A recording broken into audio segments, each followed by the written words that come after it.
এখানে খেসার ডাল নিয়েছি, পেস্ট করে নিয়েছি। এখন বড়া ভাজবো। প্রথমে লবণ দিয়ে দিয়েছি, এখন হলুদটা দিয়ে দিলাম।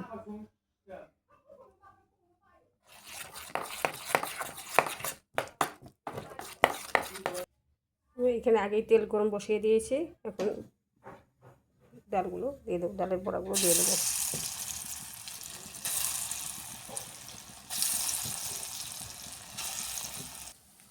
বড়াগুলো এক সাইড ভাজা হয়ে গেছে, উল্টে দেবো। বেশি কড়া করে ভাজবো না, হালকা হালকা করে ভেজে নেব।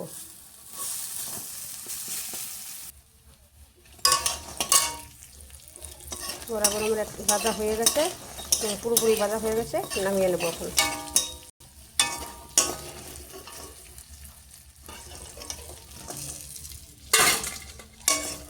রোদ্রের জন্য কিছু দেখা যাচ্ছে না,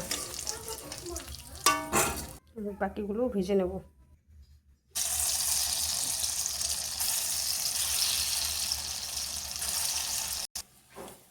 বড়াগুলো, এই বাকি বড়াগুলো হয়ে গেছে, এখন তুলে নেব।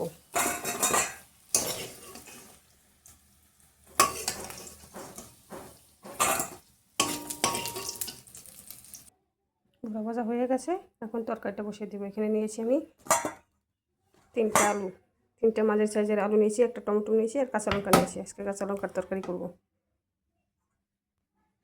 দিয়ে দিলাম সাদা তেল, আমি বেশিরভাগ সাদা তেলই খাই।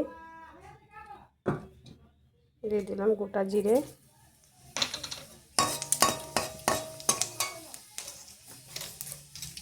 একটা তেজপাতা। এখন দিয়ে দেবো আলুগুলো।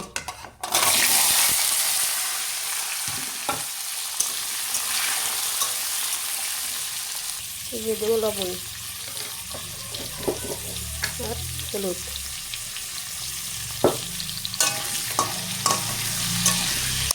আলুটা সিদ্ধ হওয়ার জন্য ঢেকে দিলাম। আলুগুলো আমার লাল লাল করে ভাজা হয়ে গেছে, এখন দিয়ে দেবো কাঁচা লঙ্কা, টমেটোটা।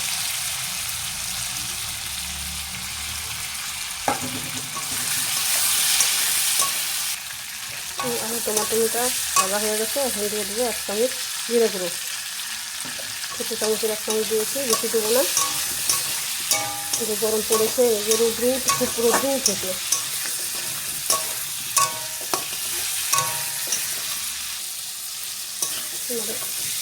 আলু টমেটোটা ভাজা হয়ে গেছে, মশলাটাও ভাজা হয়ে গেছে, কষানো হয়ে গেছে, আলুটাও সিদ্ধ হয়ে গেছে।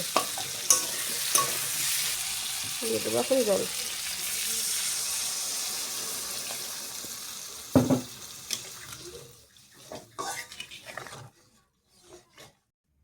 তরকারিতে জল দেওয়া হয়ে গেছে, জলটা ফুটাটার জন্য ঢেকে দিলাম।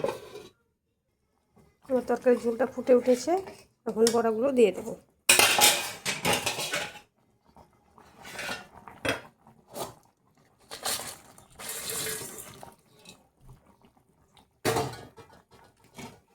আজকে সোমবার, নিরামিষ তরকারি করলাম, আর কিচ্ছু করবো না, শুধু তরকারি। হয়ে গেছে আমার বড়ার তরকারি, এখন গ্যাসটা অফ করে দেবো।